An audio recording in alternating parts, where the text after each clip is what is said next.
Di tahun ini Pak ya, kalau tidak salah kita akan kembali menyelenggarakan KKIN. Sudah mulai terdengar kembali di gaungnya KKIN setelah beberapa tahun yang lalu. Mungkin bisa dijelaskan nih Pak ke teman-teman apa sih itu KKIN? Oke, KKIN itu adalah podcast BPVP Samarinda. Bisik, bincang-bincang asik. Assalamualaikum warahmatullahi wabarakatuh. Halo Sanak Naker, bertemu lagi di acara podcast kita Bisik, bincang-bincang asik. Dan di episode perdana kita di tahun 2024 ini, kita akan kembali berbincang bersama Kepala Balai Pelatihan Vokasi dan Produktivitas Samarinda, Bapak Muhammad Yasir. Selamat datang Bapak. Terima kasih Mbak Ani. Terima kasih Pak sudah berkenan hadir di podcast kita pertama di tahun 2024 ini. Silakan untuk Bapak dapat memperkenalkan diri kita bersama teman-teman di sini. Baik, terima kasih Mbak Ani. Jadi tadi sudah disampaikan nama saya pertama ditempatkan di BPP Samarinda itu pada tahun 2023, tepatnya di tanggal 3 Juli 2023. Dan sebelum saya ke BPP Samarinda ini, saya untuk di Kementerian Ketenagakerjaan, tepatnya di Direktorat Stanton Program. Kira itu. Berarti kalau menurut historinya, Bapak ini merupakan Kepala Balai yang ke-11 Pak ya? Karena kita di pertama itu tahun 1976, jadi Bapak sudah resmi menjadi Kepala Balai yang ke-11. Ya, lumayan ya. Banyak pergantiannya Pak ya sampai dengan tahun 2024 ini. Baik, terima kasih Pak sudah memperkenalkan sedikit tentang profil Bapak kepada teman-teman sekalian. Dan saya ingin bertanya nih Pak, gimana perasaan Bapak dan tanggapan Bapak ketika pertama kali hadir di BPVP Samarinda? Oh, baik. Jadi BPP Samarinda ini walaupun saya masuknya di bulan Juli, tapi sebelumnya saya sudah banyak sih mengetahui tentang BPP Samarinda ini. Dan dari sejak utamanya ya, kemudian makin kesini saya lihat alhamdulillah sekarang para pegawainya ya sangat pada semangat ya dalam merencanakan segala kegiatan-kegiatan di tahun berikutnya. Dan ini yang membuat saya agak tidak terlalu respect, kayak masuk di tempat baru gitu loh ya Mbak Hani, karena ya teman-teman tinggal bagaimana kita akrab dan sebagainya. Seperti itu.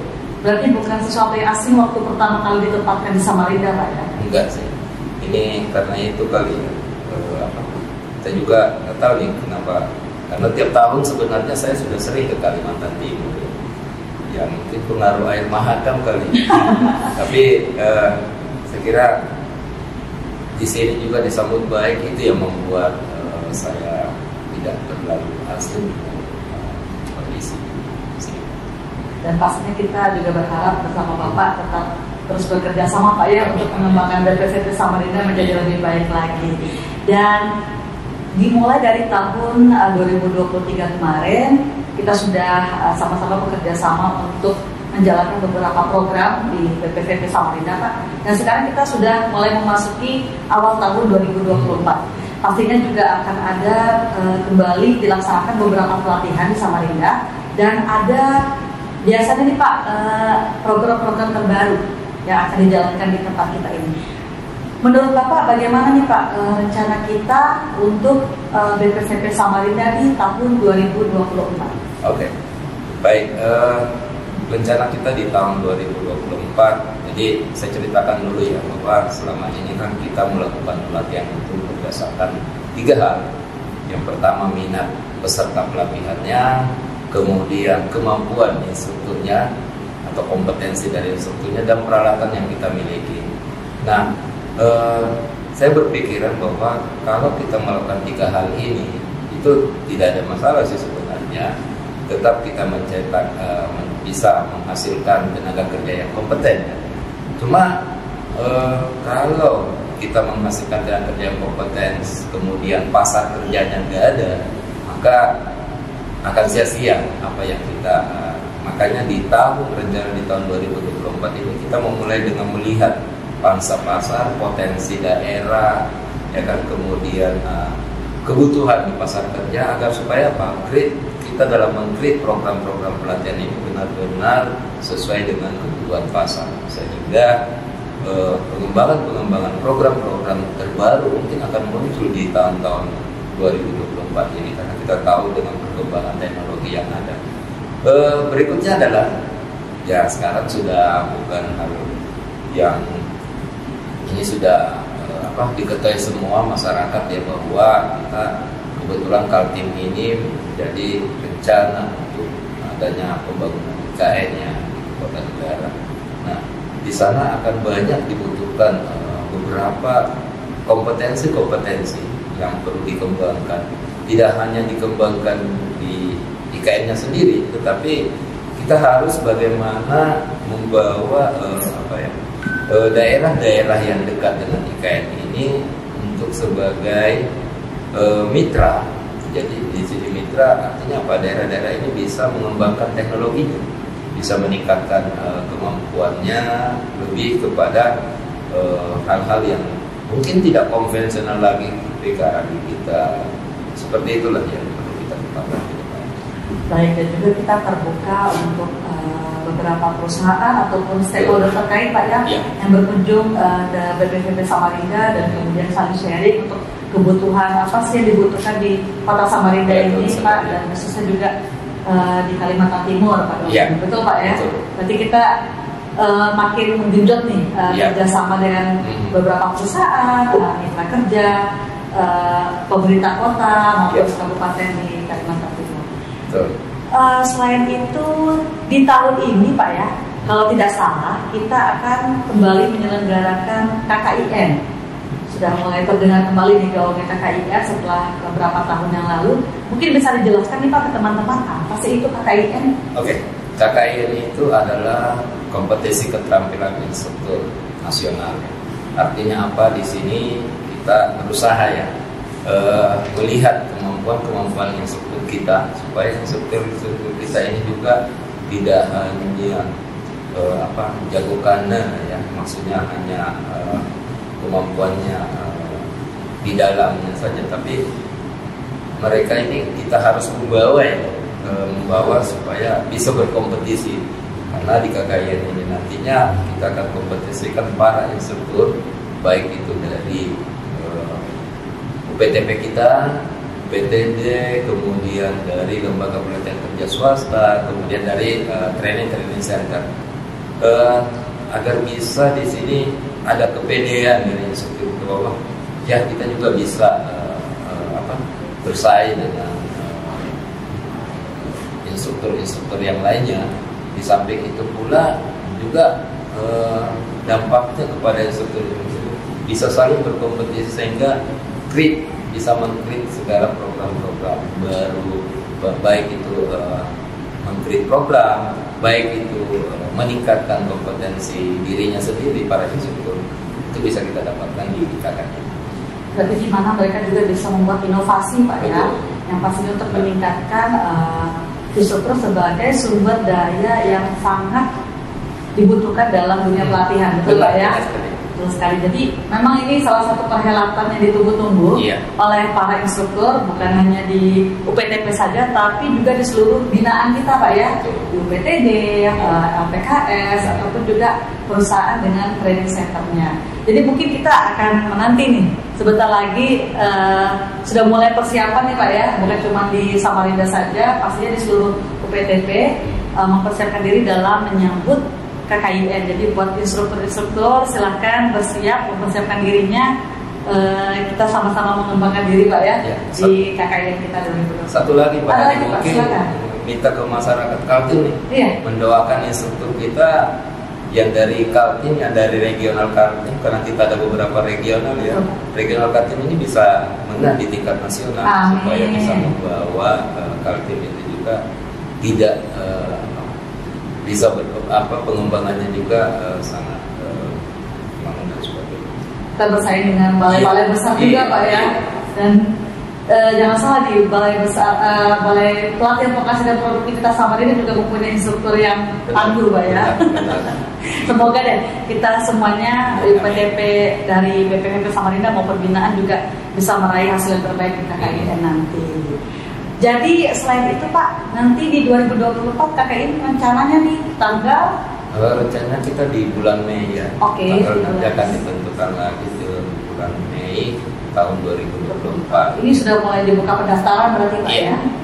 Nah, kami harapkan kepada para instruktur, baik itu dari RPKS, kemudian dari instruktur perusahaan, kemudian UPTD, itu segeralah membuka di lamannya Sintala ya, kalau nggak salah di Direktorat Intala, websitenya Intala, dan pilihlah regional. Di situ kita kebetulan masuk di regional wilayah Indonesia Tengah 2 ya, kalau nggak salah. Jadi seperti itu, supaya silakan tidak perlu ragu, karena inilah wadah kita untuk membuktikan kompetensi kita. Menang kalah itu nomor 2, nomor satunya adalah kita mampu memperlihatkan kompetensi kita. Sekira itu. Sekaligus sebagai ajang silaturahmi Pak ya, iya, sama para instruktur di seluruh reuni alumni lah. Betul. Dan selain perhelatan khusus tentang KKIN, kita juga mendengar tentang ASC. Mungkin bisa dijelaskan kembali Pak, apa itu ASC? Baik, jadi ini sebenarnya kemarin waktu saya sebelum ke Samarinda tadi sudah sampaikan bahwa saya di Direktorat Stanford. Jadi ASC itu adalah Asian Skill Kompetisi, yang mana kita itu ikut serta dalam kompetisi ini. Dan alhamdulillah tahun kemarin itu kita membuktikan bahwa kita juga, kompetensi kita juga tidak kalah, malah kita sempat meraih juara umum dan yang pertama di negara selain Indonesia ya. Biasanya sih negara pelaksana itu yang menjadi juara umum, tapi alhamdulillah kemarin kita bisa juara umum di negara tidak salah waktu itu tahun itu ASC yang terakhir ini dilaksanakan di Singapura 2023. Iya, 2023, dan kita bisa jadi juara. Nah kemudian dari ASC ini Prapkemenaker yang kami lihat ya, memang di sana pelaksanaannya, cuma yang menjadi agak tanda kutip ya, bahwa peserta-peserta kita itu belum bisa melihat presentasi dari alumni kita Balai Latihan BPVP ini sangat minim, malah banyak diikuti oleh dari SMK dan dari industri dan sebagainya. Nah, kami makanya saya kemarin berdiskusi dengan teman-teman di Stankom ya, kenapa sih kita tidak buat satu paket pelatihan yang memang berstandar internasional, dan kalau tidak salah kita punya paket itu juga ya. Apa harapan kita dengan pelatihan berstandar internasional, supaya kita bisa melatihkan siswa-siswa kita dengan di ASC itu kan kita sudah punya MTP. Jadi di MTP-nya itu pasti sudah sesuai dengan kebutuhan negara ASEAN. Artinya kembali lagi ke yang tadi, bahwa kita melakukan program pelatihan itu berdasarkan kebutuhan pasar. Nah ini kalau kita latihkan itu kan kebutuhan pasar ASEAN. Artinya apa? Artinya kita meng-create sebuah program yang memang bisa juga selain diperuntukkan untuk kebutuhan pasar dalam negeri, kebutuhan pasar luar negeri juga sudah kita rambah ya. Nah di tahun ini kita juga punya beberapa program yang kita harapkan ada adanya keikut atau kepesertaan dari alumni-alumni BPPP kita ini, baik itu BPPP ya, baik itu UPTP maupun UPTD. Jadi kita harapkan muncul kompetitor-kompetitor dari balai latihan kita. Oke, berarti dimulai dari intern kita dulu nih Pak ya. Kita sudah mulai melihat seperti yang Bapak sebutkan tadi, program yang disesuaikan dengan standar ASC Pak ya, standar internasional. Semoga kita bisa mulai menjajaki nih Pak. Jadi keikutsertaan alumni Balai Latihan Vokasi dan Produktivitas Samarinda sudah mulai dilirik nanti dalam keikutsertaan di ASC. Semoga dimohon nih doanya buat teman-teman. Kita akan mulai di BPFP Samarinda Pak ya. Betul. Dengan salah satu programnya mungkin nanti akan diperkenalkan lebih lanjut. Program apa yang akan kita mulai yang disesuaikan dengan standar internasional, standar ASEAN, tepatnya Pak ya, untuk kompetisi ASC ini. Dan tadi sudah disebutkan juga prestasi Indonesia dalam ASC di tahun 2023 dan diharapkan lagi di tahun 2024. Tahun Pak untuk ASC berapa tahun sekali? Biasanya 2 tahun sekali. Oh 2 tahun sekali, berarti kemungkinan di 2025 Pak ya? Betul. Karena 2024 ini kita melakukan selekta. Oh, oke. Jadi selekta itu ya termasuk PPFP Samarinda juga melaksana selekta di tahun ini ya. Oh makanya tahun ini baru yang tingkat selektanya dulu, Iya. untuk kemudian naik ke tingkat ASEAN di tahun 2025 Pak ya. Jadi di tahun ini kita mulai persiapan Iya. untuk selekta. Saya tambahkan sedikit Mbak Ani ya, Yap. bahwa yang selekta ini yang nanti juara di kompetisi di selekta ini akan di training, masuk ke training centernya untuk dipersiapkan di Gambler untuk bisa ikut kompetisi ASC 2025 itu Pak ya. Iya. Berarti merupakan sebuah jajakan baru nih Pak di Iya. BPFP Samarinda yang kita harapkan alumninya itu merupakan salah satu peserta nanti di Iya. ASC 2025 Pak ya. Betul. Semoga apa yang Iya. kita jalankan ini mencapai hasil yang maksimal pastinya. Podcast BPVP Samarinda. Bisik. Bincang-bincang asik.